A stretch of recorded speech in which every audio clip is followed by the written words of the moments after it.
Hi நண்பர்களே, வாங்க இன்றைக்கி இட்லி சாப்பிடலாம். எங்கள் வீட்டில் இன்றைக்கி இட்லி, சட்னி, சாம்பார்.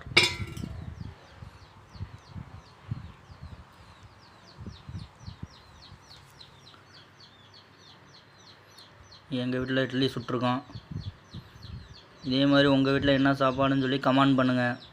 அப்படியே சப்ஸ்கிரைப் பண்ணுங்கள், பெல் ஐக்கானை கிளிக் பண்ணுங்கள்.